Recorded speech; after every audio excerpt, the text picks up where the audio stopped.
So already I see 2 hands up, 3, 4.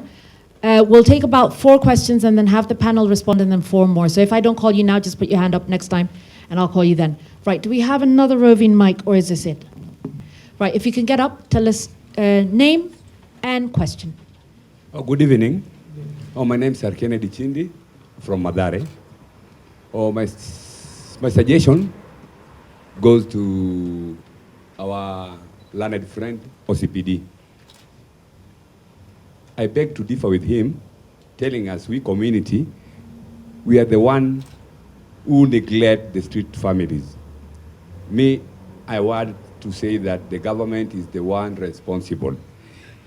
Because Karisa Maitha, the late Karisa Maitha and Joa Cates tried to move the street families from Nairobi Street and they did a wonderful job.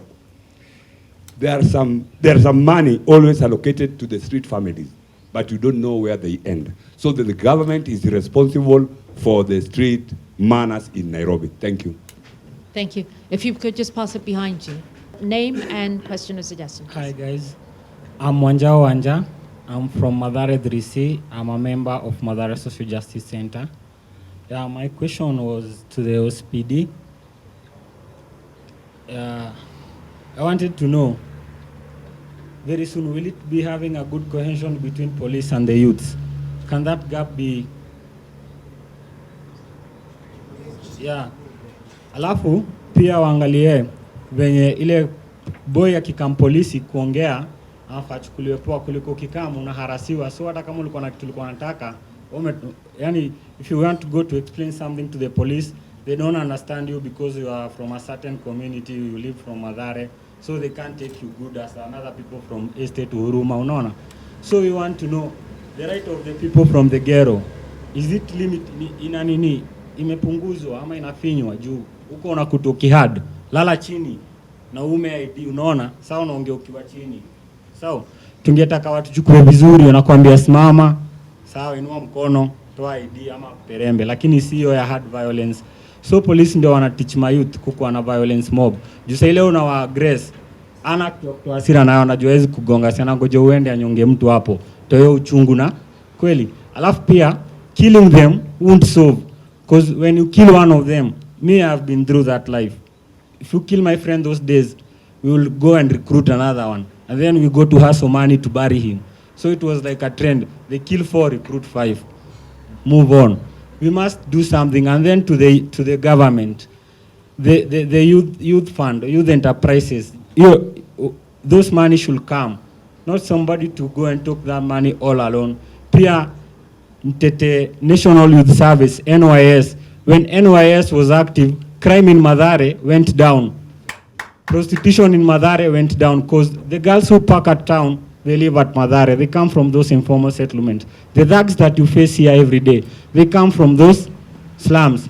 So, and the next thing, the challenge that we have is for the single parents. In Mathare, like 70% of the population of Mathare, they live with single parents. Hawana dad. Unaona watoi. Hawana figure mtu kama dad wa kwa coach. Mtu anahitaji dad juu ya upbringing. Hauna mentor, wanakosa mentor. Unaona? Civic education ingilia hapo katikati. Hawa semi illiterate. Si kupenda kwao. Yeye anajua hata akisarenda utamada. So inabidi tu ikiisha nijitokeze. Unaona? Lakini najua si lazima watu wauliwe ndio kukuwe na hiyo amani. Alafu pia ningewachia upande moja, tumeongea vitu za maana zote. Tumesahau reconciliation. Since 2007 to 2008 post election, crime ilipanda juu. Unaona? Juu ya violence, wase wali excess hizi gun sana walibai, unaona? So since that day zinakuwa ukikufa unaachia huyu wenyu mdogo, yeye pia ataachia ule mwingi. Unaona? Hivyo ndio iko trend iko hivyo. Alafu pia tuangalie ikuana juu katika family mingi Mathare, upanda kwa familia 10 unapata wa 7 washai lose mtu wao kwa hiyo crime, unaona? So we need that civic education kwa maparo, kwa watoi, na pia watoi ni watoi wenyu juu pia wana mtoi home kweli. Na pia tutete NYS irudi ndio vijana waache kuuliwa Mathare juu venye NYS ilikuwa crime ilikuwa imepungua. Thanks, Wanjao. By the way, if you feel more comfortable speaking in Swahili, just speak in Swahili, yeah? Don't, or in Sheng or whatever it is, just feel free. Okay, hello. Sadia Jama, a student at KC University and a concerned citizen. I would like a general point of view on this question. In regards to the post-election violence and the release of Ruto and Sang, where do you personally think we stand as a country security-wise? I mean, how is it that crimes were committed and there are no perpetrators or criminals? Thank you. Thank you. And there was a gentleman over here. My name is Frederick Ochieng, and one, I feel we are underrepresented. People who belong to this card, we are underrepresented. Everybody there is trying to be apologetic and trying to please the audience. That basically means I'll take slightly some 3 minutes. The first thing, I've not had any of the presenters who are pro-human rights who are saying there are no crimes committed. I've not heard anybody who is saying they're killing innocent people. In battle, if you decide to be a criminal, you either kill or you get killed. Because whoever is coming over to stop you from killing is coming over knowing you're also armed, you're going to kill him.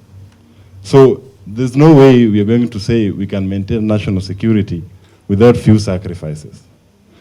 In politics, I read a lot of politics. In politics, there are two extremes.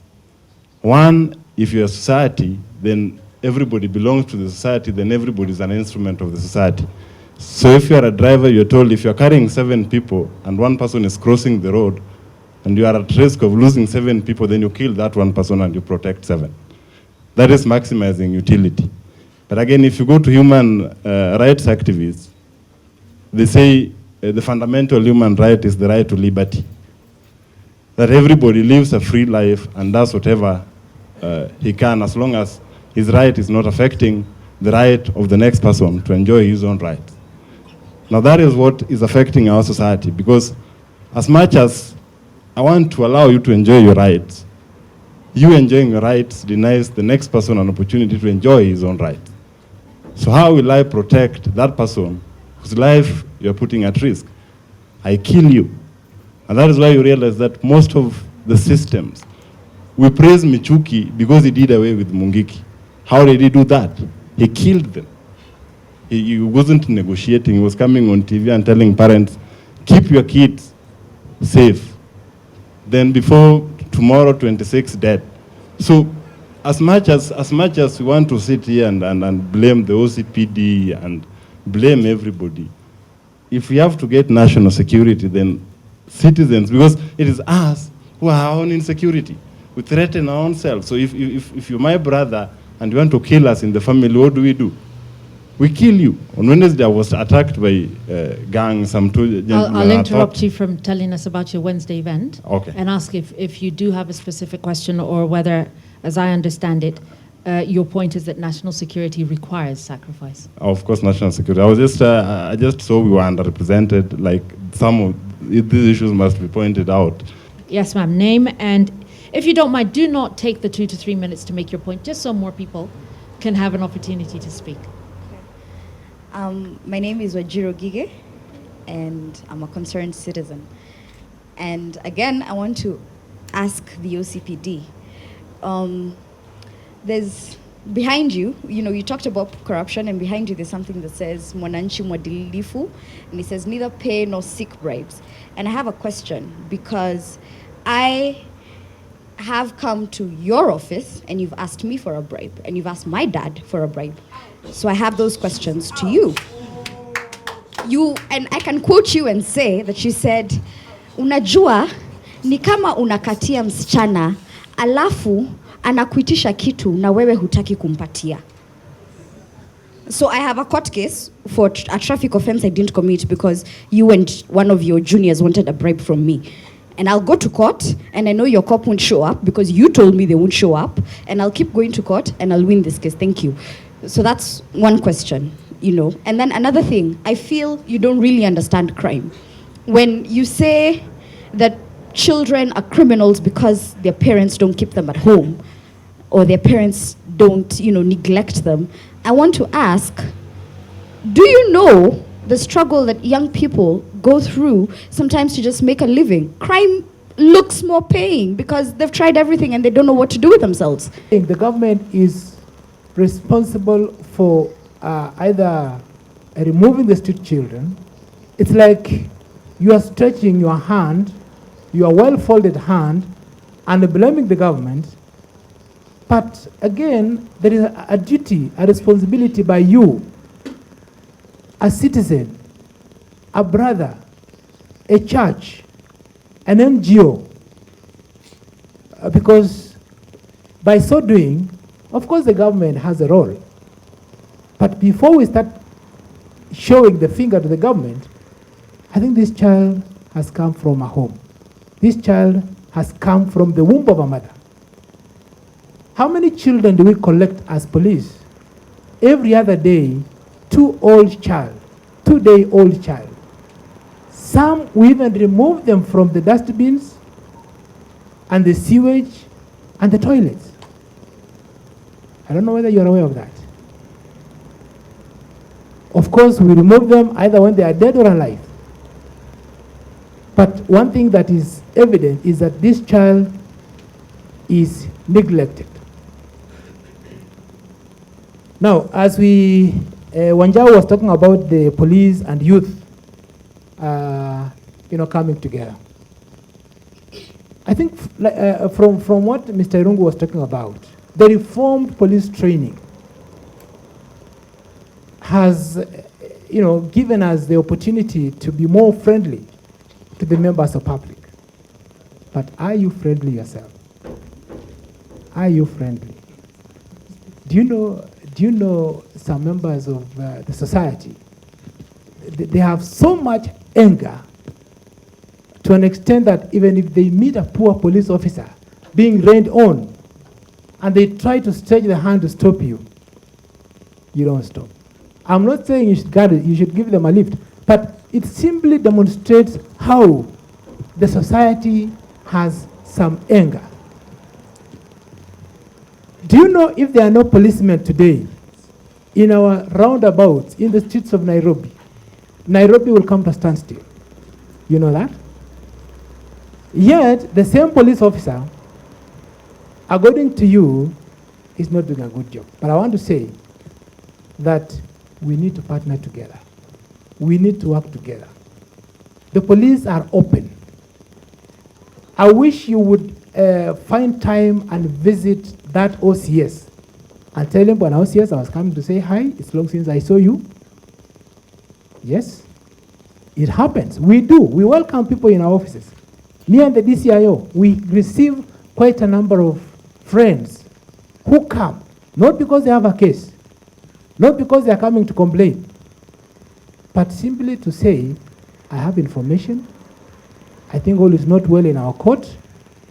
I think people who live within us are this and this. So we welcome the youth to partner with us. We play games with them, football and volleyball. Yes.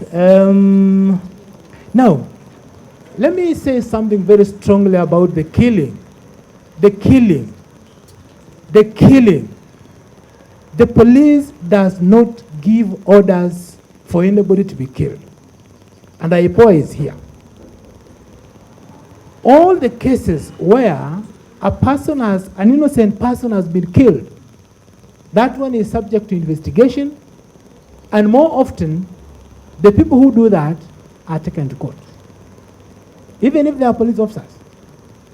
If you kill a person innocently, an innocent person that is, yes, that is subject to investigation. So we are not here confirming that we give orders for anybody to be killed. Actually, that is far from it. Then, now, police are also victims of crime and violence. Maybe before we before we end this debate today, I'll show you a clip where members of public participated very actively in ensuring a police officer is seriously assaulted. Now, when you talk about corruption, and I'm happy Madam Wanjiru here has talked about it. We do not encourage corruption. And where an officer is involved in any way in corrupt tendencies, soliciting for bribes, asking for money in order to release or not to take you to court, if that information is brought to our attention, we will of course deal with that particular officer the same way we'd also deal with the giver, because corruption is two-way. There is a giver and there is a receiver. Thank you very much. Thank you. Excellent. The rest of the panelists, please. Thank you. Again, I'll have to direct my argument to the OCPD that when we're talking about the shoot-kill order, when we're talking about the junior officers coming to the community and harassing the youth, we believe that, and we know that in the Constitution, that they act under orders, that they've been sent there to the community to ensure law and order, and that is coming directly from their seniors. So when we have instances where innocent people have been shot, and the argument from the police is that it was stray, now it ends up that the police are becoming careless. And in Mathare, we've had so many cases of stray bullets. So my point is, so where does this argument end at? Because I can't risk going too close. I have to shoot from a distance, and you end up shooting an old woman. You end up shooting a woman who's breastfeeding. I believe the end justifies the means. So if the end of it is having so many young men being killed, if the end of it is having people being sprayed with bullets, because the police argument is that they can't risk so much, then why shouldn't we change the means by which we are trying to approach this problem? So I won't say so much on that. I think it's a point that you can think about and you can try and influence when you're passing all these policies. The other one is, you've talked so much about street children, and no one has said that street children are the only people who go around killing people. They're the ones who are trying to snatch things from people. They're people who are living even in houses. So when you've told us about street children, it comes out that you actually understand why people are committing crime. Then why don't you address the issue of crime from the root itself? Why don't most of you police officers come out and try to parent? Good evening. My name is Jeremiah. I work with IPOA. We have, IPOA is located at a community next to Ministry of Lands at the house. We are actually located at Annex. It's called ACK Garden Annex on the 2nd and 3rd floors. You can walk into IPOA to make a complaint against any police officer for any misconduct. You can also access us through our website, www.ipoa.go.ke. You can also write to IPOA through the CEO. The address is 23035, code 00100, Nairobi. And tell the people who don't know, because Shiro just said she'd never heard of you before this. What does IPOA stand for, and what are some of the cases that you have prosecuted successfully? Okay, IPOA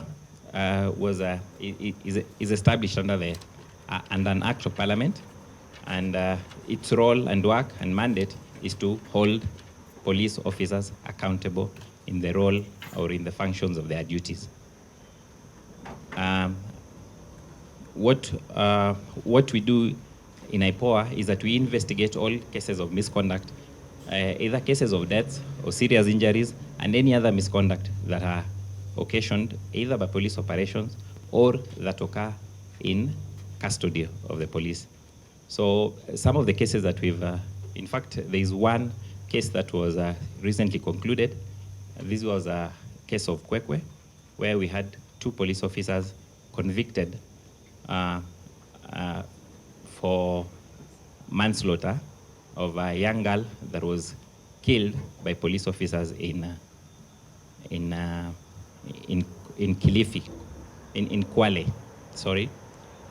We currently have over 21 cases in court involving police officers some for murder, others for assault, and others on corruption. So I want to come back to the other two in the panel who have not spoken and ask you if you could very shortly address the issue of the post-election violence and the release of, and the recent ICC ruling. I think that was a question from you, Shadia, is that correct? Yeah. Yes. And how you see the state of security in light of this. And also, the very strong statement by Mr. Cheng that national security does require sacrifice. So let's stop debating the matter. So I'll put those to Bernard and Irungu, if you may. Let me also quickly respond or add on to the question that was raised by Wanjau on reconciliation after 2007 by saying that institutions like the National Cohesion and Integration Commission has a number of programs around building cohesion in the country. And all I can say is that they need the support of the citizens, they need the support of the politicians, they need the support of everybody, including the partners, in order to execute their mandate. So that is very, very important. And the other point that I would also say in addition is that now that we have an opportunity to relook at our national school curriculum, how do we then inbuild the content within our school curriculum to reflect the tenets of national cohesion and integration, and mainly borrowing from the provisions under Article 10 of our Constitution, which touches on the national values. So that will be very, very critical. Then the other question about the ICC decision and where do we see the state of security after that ruling. First of all, the rule of law is very important. A court has made a decision. So that should be our starting point. But I know, and you have been reading in the newspapers, Kenyans are calling upon all the stakeholders, including government, to think about the victims themselves. And I think that is something that the government should be able to pick up. So I really, from where I sit, I do not see this, the decision compromising state security, in my observation, in my opinion. Then secondly and finally, the question which was asked about pro-human rights and all that, just my feedback would be, the state has three obligations. The first one is to protect its citizens. The obligation to respect and the obligation, the other obligation to fulfill. So those three are very important. I just wanted to give a very basic example. When you walk in our streets, for example, these days, we have the walking paths, so that has ensured the security. But again, when OCPD, sometimes when I drive, you would find people walking just in the middle of the road, and there is a very big pathway along the road. So what am I trying to say? The state can put in mechanisms to protect you. But to what extent are we also as citizens responding positively to that one? That is a challenge again to all of us. When we have the street lights and everything is there, we can even walk at around midnight. I have no problem in the estate. But again, vandalism. So those are some of the questions as citizens we should also be asking ourselves, with all that effort and your taxpayers' money, your money and my money, to what extent are we protecting all that? Back to the state, those three obligations are what we always report against when it comes to our international reporting and the various obligations that we have to as a state party, and that is Kenya. That is my response to the two questions. So maybe I can address the PEV, post-election violence issue in the light of the recent judgment by the court. I mean, I think when I listened to the judgment and I watched the reactions of Kenya, I really felt that we're still a troubled society, and that what happened in 2008 has really not been exercised from our culture to a point that we are unable to say, and I think Sadia put it very well, is that we know crimes were committed, but somehow we have no criminals, right? Now, I don't think the deputy president or the president or Sang himself are responsible for all 1,500 people who lost their lives, the 100,000 people who were displaced, whose livelihoods were destroyed, and the billions of shillings that it cost this country. It's not possible that, you know, they could have been responsible for all of that. So obviously what we're looking at is a much bigger systemic question about how do we create structures that respect the rule of law and ensure that as we go into electoral season, because we are going there, that we do not allow politicians to turn what essentially is an electoral process about us choosing our leaders into a violent blood sport that leaves people hurt, many of them poor people. And I think that's the bigger question going forward. But I think for me, about a year ago, we put a lot of energy into commemorating the 1981 and 1984 Wagala massacre. And over those days, for those of you who remember, about 1,500 people were taken and essentially killed on an airstrip in Wagala.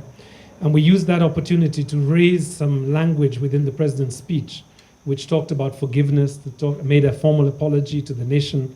And we heard him talk about the importance of accelerating the Truth, Justice and Reconciliation report, that it would go through Parliament, be adopted without any change, and that a 10 billion shilling restoration fund would be set up. And we were disappointed that 1 year on, somehow those executive orders have not been undertaken by the State Department of Justice and the Ministry of Finance. So I think there are things that we can do now that if I was organizing the Afraha Stadium Thanksgiving, one of the things I would do is make sure that the message of peace and reconciliation is utmost on every speaker that speaks in that forum.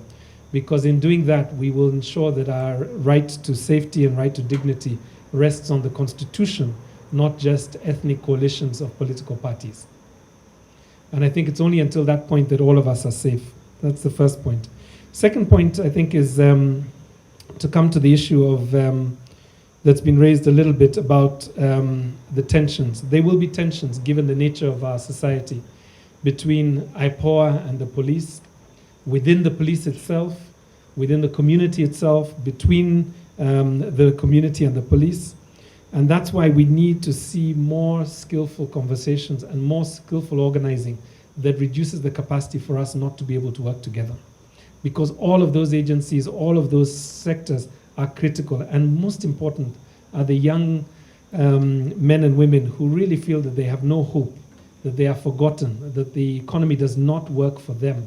They're the ones that we really need to think through. So I would like to come back to this proposal. I don't know if it was made as a proposal, but wouldn't it be a great thing to organize in a place like Mathare or Kibera mentoring programs where police officers work with young youth and the mentoring is taking place there? Because the thing I know is that it is much more difficult for you to shoot an innocent person that you know than it is for you to shoot an innocent person that you don't know.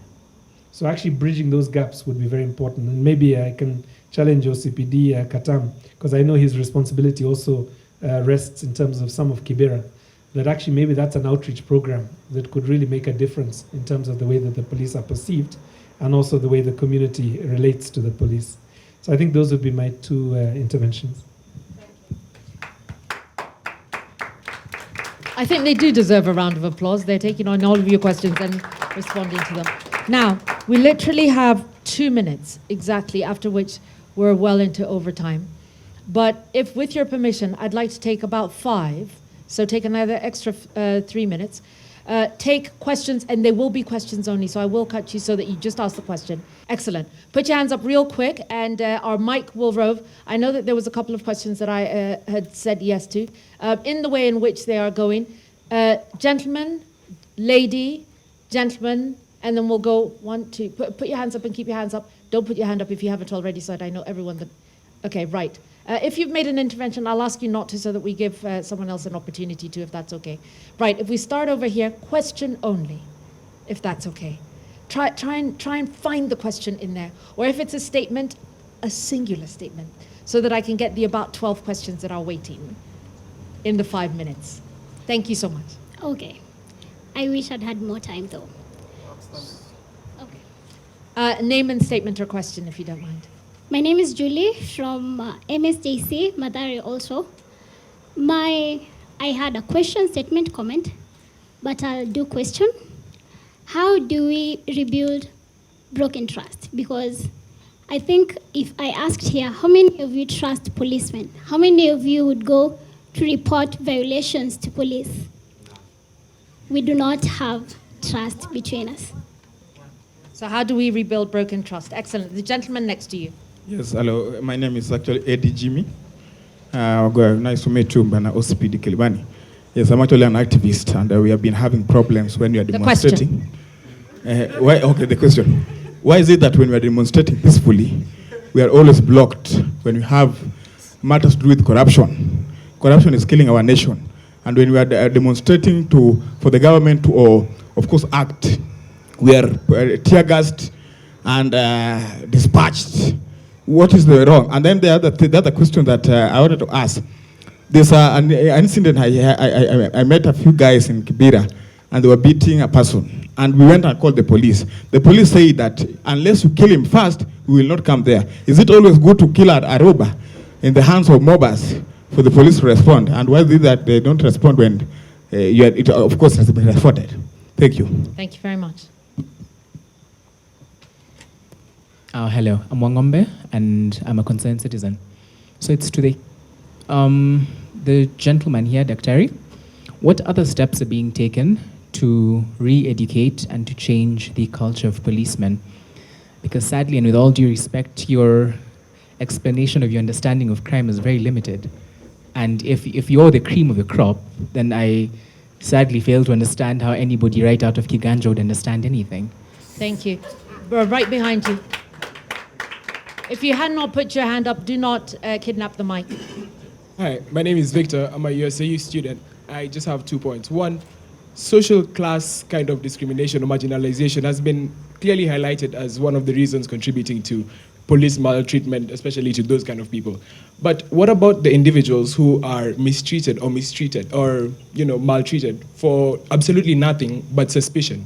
I mean, the same officer who shoots down someone because they don't want them to live anymore and cause bad to this world is supposedly looking out for our own greater good, making him more of our people. But how does the same person end up mistreating people on the roads for ID or jacking them up into cars by force or breaking into people's homes without warranties or searching whatever they're walking with unlawfully, with or getting into people's cars specifically without any kind of, permission, sending or reason backing it up? And what steps can be taken for the people, for victims who've experienced these particular problems?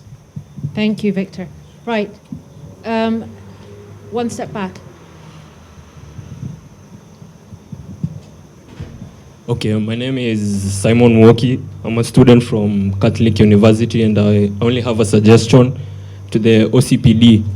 If only you did your work sufficiently and efficiently, I will not hold back to enter my pocket and give you 200 shillings for lunch. So if it goes to a point whereby you ask for something without me being willing to give you, it's clearly evident that you're not doing your work efficiently. Okay, just in front of Simon, there was a gentleman who we skipped. Good evening. My name is Moses, concerned citizen. It's a question that is open to everyone. So in my reading of the definition of law, law is a set of rules that are inherent in man, that man gives to himself as a way of guiding himself. So I would want to ask all the people sitting there, have we done enough to make sure that the youth know the law? Because if you've given yourself the law, there is no way the same law will be a hurt or a pain to you. And I would want to conclude by words by one person called Jean-Jacques Rousseau. In writing, he says, all governments and states are formed out of a social contract, and there must be a community of equals. Thank you. Right the way to the back. There's the gentleman. 1, 2, 3, 4 hands that are up. If your hand is not up, then I will not call on you. And thank you for your interventions, by the way. Good evening. My name is Eric. I work with the YMCA. My question is in relation to terrorism and also in this issue of going against human rights. The commissioner said something about giving alternatives to the police. What are the alternatives when addressing terrorism? Can we use other than facing terror through torture and profiling? Okay, thank you everyone. I'm Bernard Meda and an active citizen. My question goes to Bernard. And I'd like to inquire from him is, don't you think that we as citizens have failed in upholding our moral values and the rule of law? That is why we have to be policed around. I'm talking about this because with this era of the Bill of Rights and everybody knows his right, we've seen people commit crime insisting that they know their rights. Somebody is drinking insisting that he knows his right. The police doesn't have to get into his car. People are stealing money, public offers money, insisting that they know their rights. So I think we as citizens, we have to change fast. But if we have to keep pushing about the Bill of Rights, then everybody will be committing crime knowing that there is a right or there is a law that is protecting him or her. Thank you.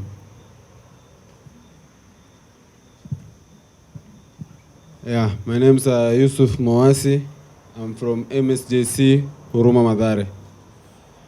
My questions, I have 3 questions. The first question is to the OCS. First of all, how can you prove that the police service is accountable when there's a lady who has said the corruption charges, ulidai hongo kutoka kwake na uja address hiyo kitu, umeruka ukisema machokora. Question yangu ya pili, tutaangalia aje juu nini issue hapa ndo hata watu afanye crime kutaka ni kutafuta do. Unaona? Tutaangalia aje to improve our public policies to create revenues and wealth to our youths. Na how not to harass the youths, especially from your boys. Maybe you don't know this, but in the ghetto unakuta kijana anafanya kwa kaosh, lakini maaskari wametokelezea pale, ule kijana anajulikana vizuri anafanya kwa ile kaosh, lakini atakuwa mwizi. Simply kijana. Na ya tatu ni kuhusu post election violence. Last time hii election ilipita kukuwa na vita na vurugu kwa sababu kuna watu walikuanga Hague. Unaona? Na jamaa wengine at least kulikuanga na ile hatuwezi fanya ngori kwa sababu kuna ngori nini. Lakini saa hizi crime ilifanyika, hakuna mtu tena mtu ataingiza mkono wake kwa kukija na hata patikana. So mnafanya nini kuangalia tuta keep amani na Kenya itaharibika? Unaona? Bado vijana wamesota. Watakuja watachukuliwa na watafanya vurugu. Unaona? Tunafanya nini tujaribu to improve kushughulikia hiyo issue? And then last, mnafanya nini kama askari na kama serikali kuimprove unity yenu na vijana? Jumi ukisema ati tuna misjudge the police. I don't see how we are misjudging the police. Like the other day it was doing rounds in the media that these people these students who are demonstrating, they had already given up. And the GSU were beating them like dogs. Unaona? And then a big officer said, don't spoil the name of my officers. Please don't spoil the name of my officers. What? Wale wajamaa wana haki, wapigwe kama wanyama.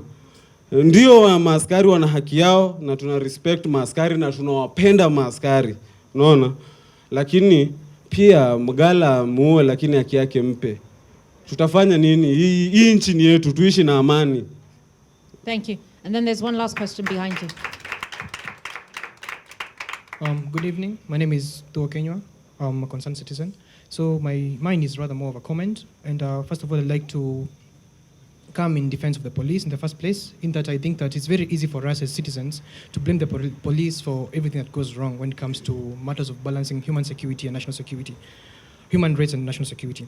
Whereas it's a common factor that the root cause of the problem is no more or less like the lack of human security, in that our youths are lacking employment and all other factors that go around that. And they're the same factors that affect both the crime in the cities and probably issues such as terrorism and violent extremism.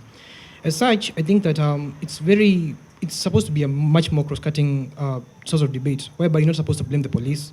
But then, because for instance, you ask like the police, the mandate of the police constitutionally is to police and enforce the law. It's not how we are going to make sure that the youth have jobs. So I think that this conversation should be involve many more stakeholders, the government, and not just the government and the relevant sectors of government that are going to play a role in enhancing human security of the people. Because once the youth have the jobs, then the police, the relationship with the police will be increased and better. So I think for me, it's rather we tend to hold back a bit and give the police credit for what they do. Because ideally, it's very much different. Train a police on human rights, but then there he's in a crossfire with a robber. Should I fire first or should I wait to be fired upon? I think it's much more, we're supposed to give the police some credit for what they do, in that it takes a lot of sacrifice for what they do, actually. And I think that it's much more cross-cutting. We should involve many more stakeholders. Thank you. Thank you. Thank you so much. Right, so in addition to that, we've taken some stuff off of Twitter, so I'll bunch them all up together. Julie and, in fact, a number of you, but starting off with Julie, has talked about how do we rebuild broken trust between police officers and members of the public. And that has been echoed a number of times. So that will be the question in relation to trust and relationship between the police and the public. Eddie has asked about demonstrating peacefully and what exactly are the procedures, because you have enunciated a situation where a demonstration against corruption and you felt that you had tear gas and were beaten, etc., or your people were. So what is the process around demonstrating peacefully? What you said, Bisra, OCPD. How can people invite the police to walk with them instead of getting to a place where the police are the enemy coming to beat them, as has been pointed out by, in the case of the University of Nairobi, or in the case of Eddie. Wangombe asking about steps that are being taken to re-educate the police, and I think that has gone towards you, Bernard. A lot of you still asking the question around mistreatment, about being treated badly, about bribery, and about corruption when it occurs by the police. Where do you go? And again, I will give you another opportunity. These three people, just if you could kindly stand up, my three independent policing oversight authority people. I'm grateful for them because they came at short notice. We called them literally at 4 o'clock and said, can someone come in anticipation of this question? You want to know what these people do. These are your protection when you have a question or a query or a case against a police officer. They are the oversight authority and they're independent of the police. And that's why they're here. So you might want to take down their contacts in a bit. So I'll direct all of those questions there because that's the right body to answer them. Do the youth know the law and how can we ensure that they do? And Thuo pointing out that it's not the job of the police to ensure that there are jobs for the youth and that this conversation needs to be wider. So that's just a statement. In addition to that, we've got a number of questions from Twitter, which, as you know, this conversation has been going on there. Redemi, asking about striking a balance between human rights and national security by ensuring that there are checks and balances to ensure excessive force isn't used and suspects are treated fairly. And that was off the floor as well. Kevin saying that the nationalism level of most Kenyans is wanting. The security sector is lowly trusted, but what's the alternative? Accountability for asking what steps are we taking to protect the youth from unfair treatment from the police? I think that again is echoing something off the floor. And security forces need to be citizen friendly. They need to redeem their image to gain public trust. Again, coming back to the question of public trust. So if I could ask you to address the issue of public trust, address the issue of bridging the relationship between the police and the youth, and making your final statements. And we'll start this time from Irungu and just work our way this way as you sat one next to the other. So let me touch the issue of public trust. In a different capacity, I work with a community foundation in Kilimani. We're called the Kilimani Project Foundation. 3 years ago, which is how I met Peter Kattam, we reached out. And at the time, I think it was just after Westgate, and the community was scared. And there were 2 points of fear. One was that the police might retaliate with the security in context of the security concerns, and begin to arrest a number of the Somali and the Sudanese community that live in Kilimani. So we didn't want that to happen. And the second one was that we were also very scared that the terrorists might show up in our neighborhood. So a number of us met with Peter Kattam, again, it's about 3 years ago now, I think almost. And he came and sat with us, and he said one of the problems is that there is no dialogue, there is no relationship that is building actively, I guess, a safe space where no criminal can pass through. So out of that came a open day that we collectively developed, and about 200-300 people came. There was a march that was organized from the mosque, and the mosque was very symbolic given the backlash of many Kenyans against the Muslim community in the wake of Westgate. So we walked with imams, we walked with the police, our daughters and our sons were with us, and we basically walked that distance from the mosque, Masjid Mosque, just outside DOD, to the police station. And then the whole afternoon essentially was a combination of various things, and some of these things you may not think are very important. But many of us took on football boots and we played football against police officers. And if I told you today that I still meet some of those police officers going about their business and they remember that football match, and we can actually see each other as human beings as opposed to people in uniform and those outside of uniform, it was a very important moment. The second thing is our children played together. And I put in fact it was very funny, when we were organizing the event, I put a post on my Facebook page and said, bring your children to come and play at the police station. And I got immediately 40 comments from people saying, are you crazy? You don't go to the police station unless you have been arrested. And I was here saying, bring your children. We are going to, our children will play with the police officers' children. And it was a very interesting conversation with a number of my friends and people who live in Kilimani. The last thing I wanted to just share very quickly is there was a moment where we spent 2 hours facilitated by a very skillful facilitator, where we had police officers in uniform and out of uniform speaking about what it was like to be a police officer, particularly not so much in Kilimani, because Kilimani is a fairly, it's compared to Mathare and Huruma and places like this, it's a much safer environment for many people. But they talked about what it was like to go day after day into Jamhuri, into the areas there, and then into Kibera, and what it felt like to essentially go into a community that they had no friends, you know, day after day after day and night after night. And then we had stories from the community speaking about what it was like not to have telephone numbers of police officers that they know would come out and support them. And one of the things that I always remember as a very powerful moment was the OCPD saying, calling all the OCSs from the region, so that was the 4 police stations that are part of Kilimani division, and asking them, please give your telephone number to these 300 people. And this is my number. If you do not receive a phone, if your phone is not picked, if you do not receive any assistance from the police officer, this is my personal number, and I will make sure this happens. Now that number of Peter Kattam I have given to maybe 50 people since 2012, 2013. Now I don't know about your specific case, just to come to that issue, and I think there is a specificity, and I think the way that the moderator suggested it be handled is probably the best way. But I have given Peter Kattam's number to maybe about 50 people. Most recently, a week ago, when one of the nightclubs was basically playing music at 90 decibels, and that nightclub was arriving in people's beds because it was so noisy for the residents.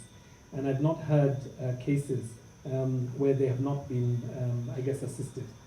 So I think that it's important to develop that trust. And I think the way to do it is that the community needs to reach forward and reach out to the police. And if there are cases of police brutality, then of course there are other police officers, you know. And I think that's how we build the trust. I would also say to Peter Kattam and the DCIO for Kilimani, the more they come out into the community, even when the questions are difficult, even when they are very direct, like we've had a couple of questions here that are very direct, to keep coming out to the community, you know, because it is coming out to the community that gives us the opportunity to see you as our sisters, well, in the case of the DCIO, our sisters, but sisters in the context of ASSISTER, people who assist the community. So I would just say that that must continue to happen, and the more that it happens, the better. Thank you.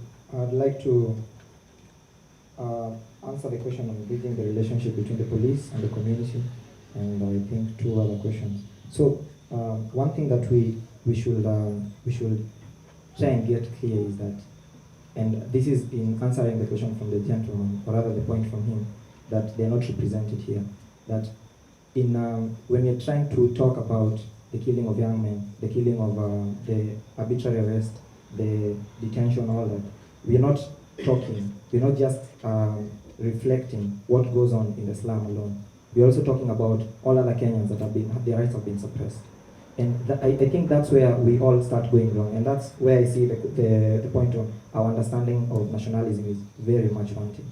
That when we start talking about us as a particular community, when we start talking about us as a particular nationalism, is that we are, in that way we're excluding people, and it's augmented, it's taken up to another level. That when you're given the position of making policies, you'll also start thinking of, how do I protect my own? How do I protect this class of people? So that's where we start going wrong. And when we're talking about, when we're saying that we do not have to kill to ensure national security, what we're actually trying to hold, what you're trying to support, what you're trying to act as custodian to, are the basic, fundamental values that bind us as Kenyans. When we do that, when we kill people, what we are doing is not just eliminating that view, because you've heard they'll recruit others. What we're actually compromising are our national values. That if you see the person has been killed, then they won't care themselves when they start killing people. But then when you start showing that we adhere to the law, and when I suspect you're a criminal, you have all the rights of an arrested person. I think Article 49 or 50, that I should let you know in a language that you understand the reason for arrest, that you have a right to remain silent, and what will happen if you do not remain silent. So if we just adhere to the law, and this is the Constitution of Kenya 2010, if we adhere to the law, then things are going to be better than they are right now.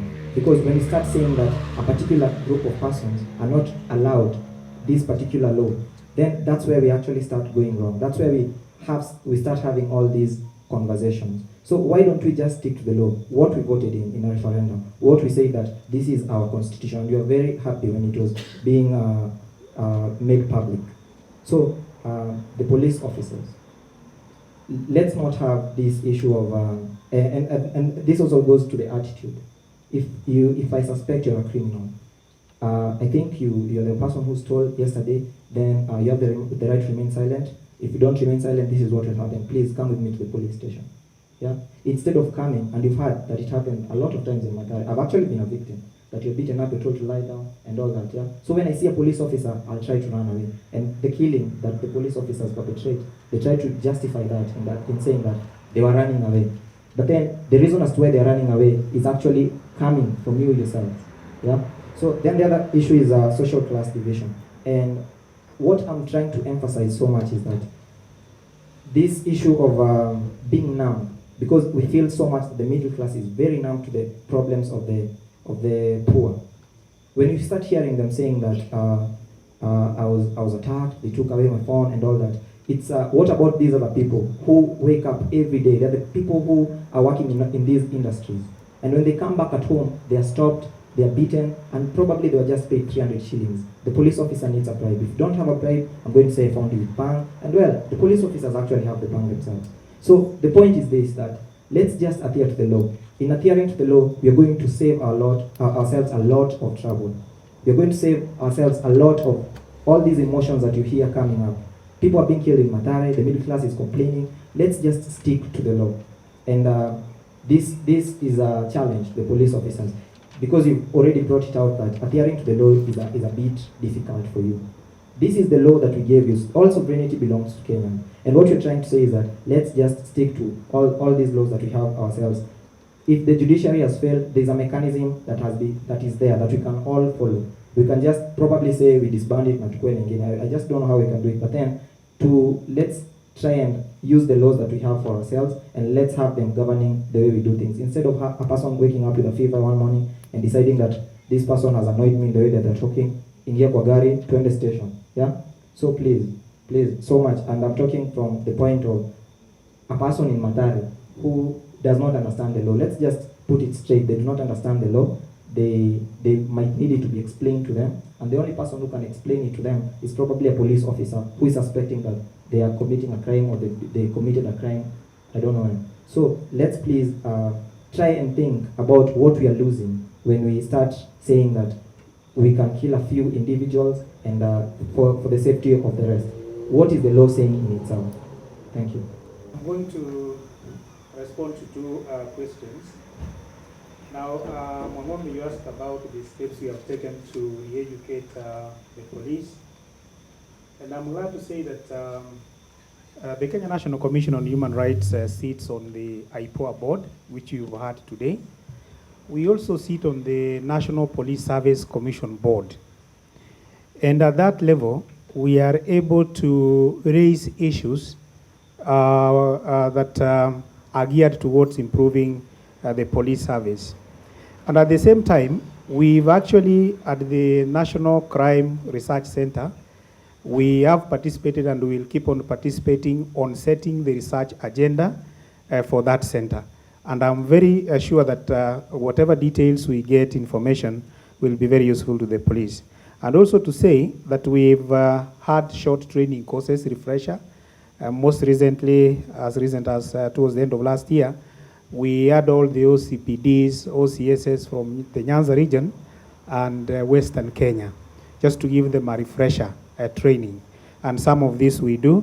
We also have an opportunity at Kiganjo to also team up with the trainers there, especially on the module of human rights, which we were part of.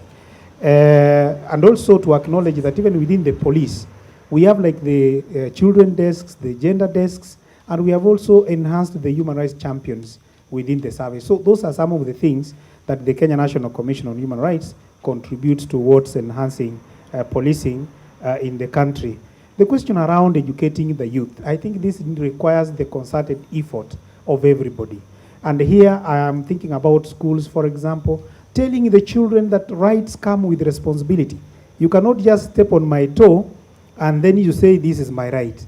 So let's begin from the basics, that rights have the come with responsibilities.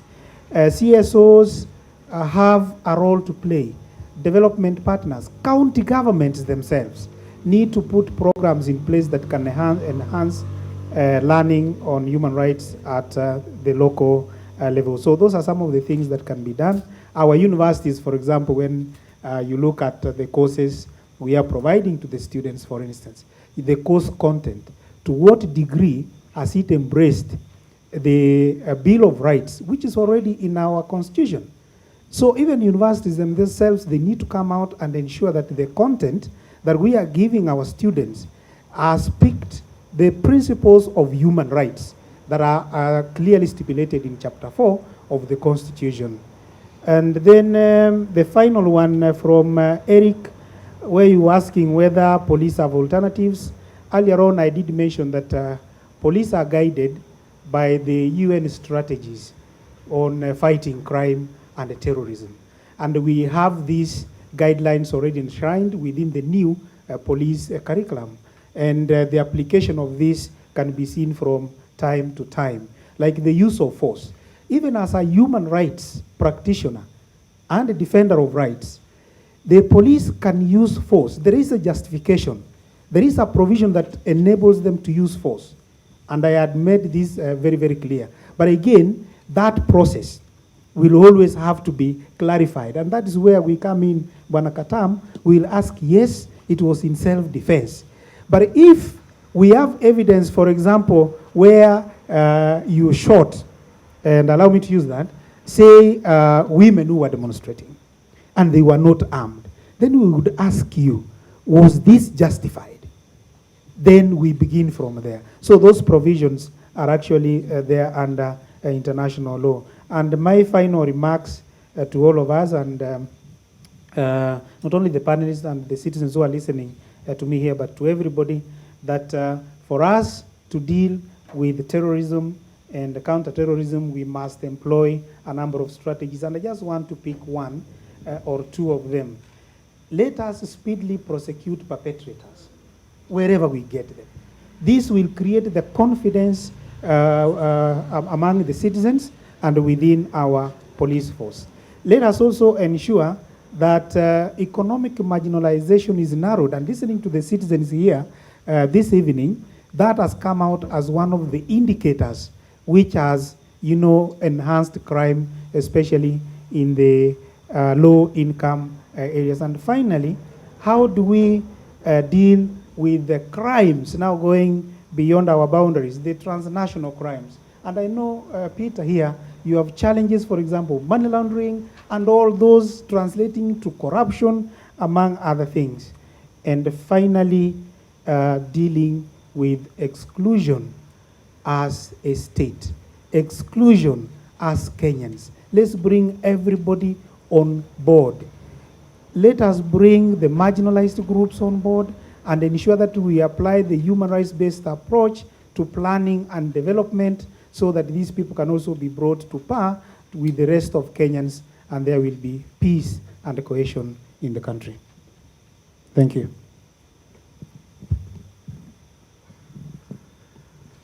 Thank you very much. Again, I want to say that Kilimani, we are doing very well. We are having a good forum with the community, both civil society and the business community, to an extent that in about a year's time, because of partnership with the community in Kilimani, we're going to see a complete facelift of Kilimani Police Station, courtesy of Kenya Private Sector Alliance. We held a meeting not so long ago, and we are inviting Mr. Irungu to come along with other friends. Where the community, I hope you have electricity, yeah, where the community has offered to spend close to 300 million to construct a Kilimani police station, to reconstruct that is, and that is in partnership with the National Police Service and also the Chinese service. So what I'm trying to raise here is that it is not as bad as some people would like to believe, that there is no good partnership between the police and the community. We have very good working relations. Just like Mr. Irungu said, we held a very interesting match. Last Christmas, we had, I think, Baptist Church. What was the name of the church? Yes, they came in large numbers to Kilimani Police Station. I want to believe that other police stations are emulating the same. That is, other police stations in Nairobi. I also want to concur with my teacher here that crime has reduced because of partnership that we have with the members of public. We have seen increased communication, increased reporting of suspicious people, increased agitation by members of the society that we have the wrong people in our midst. The other day, a parent came and complained about his son. And actually, we accepted that complaint and we took measures. I want to say it is not as bad as somebody wants us to believe.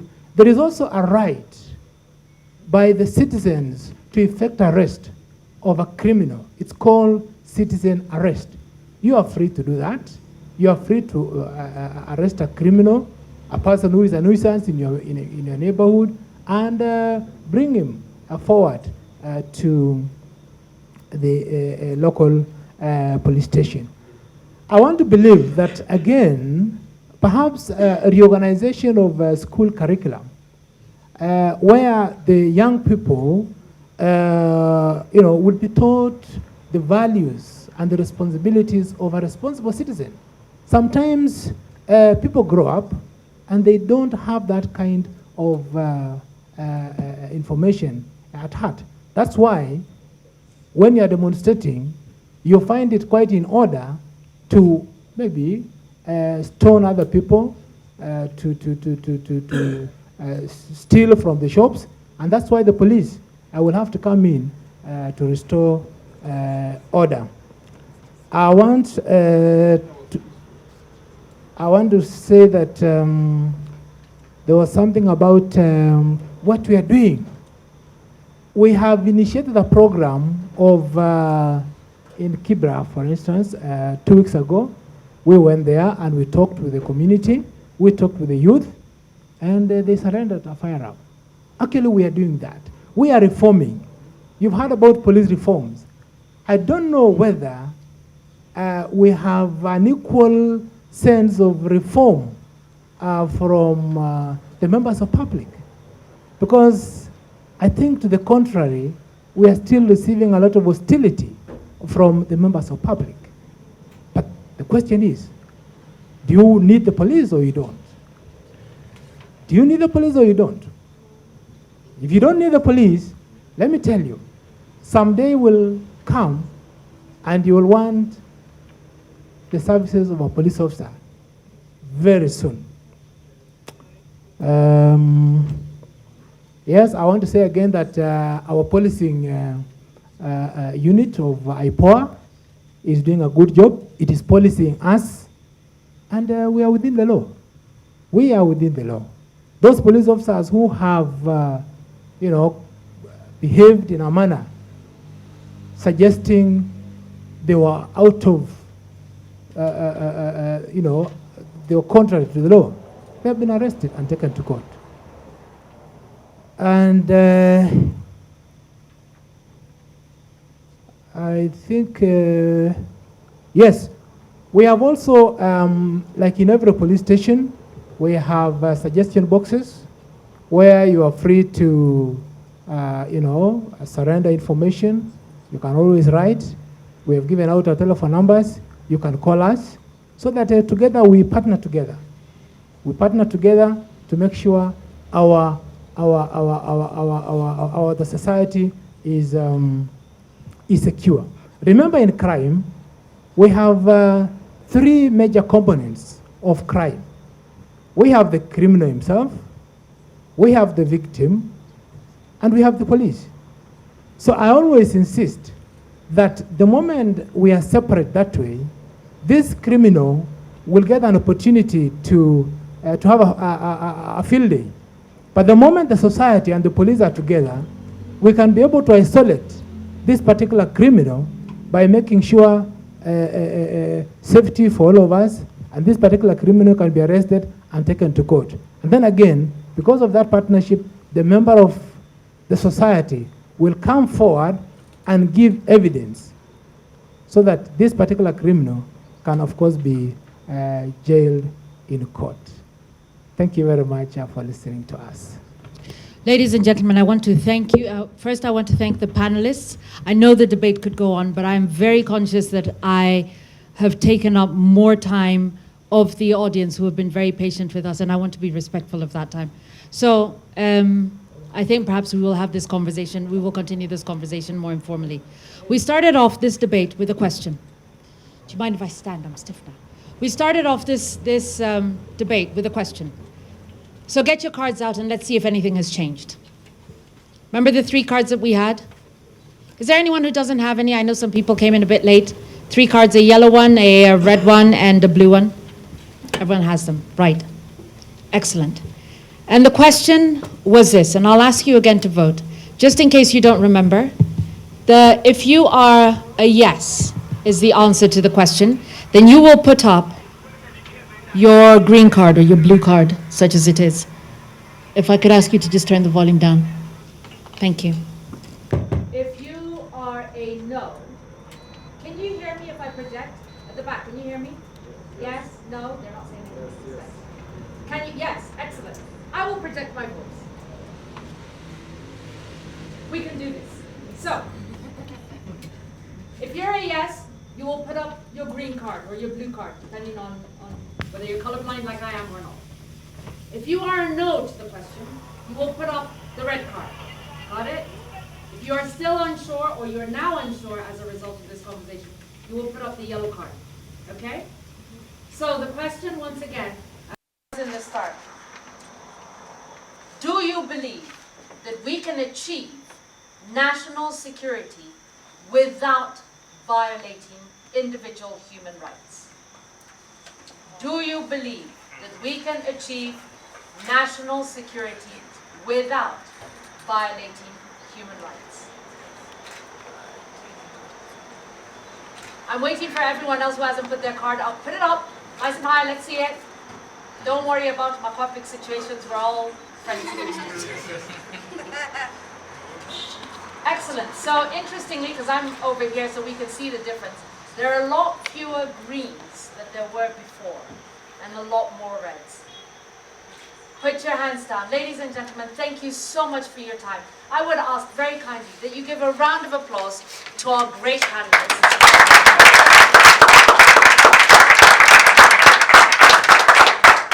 I want to particularly acknowledge the OCPD.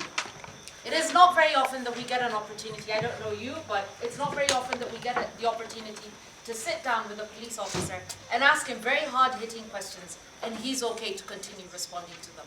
So I want to say a particular thank you to you. These are the reforms we are talking about. These are they. So we can expect to see you again. Why not? And for all of you who came in... Only on condition that it's not a personalized... No, I think we're okay. I think we're okay, aren't we? For everyone who is not from Kilimani, if this could be something that you replicate in your particular area, call out your OCS and your OCPD and let them know. If this one came, what's his problem?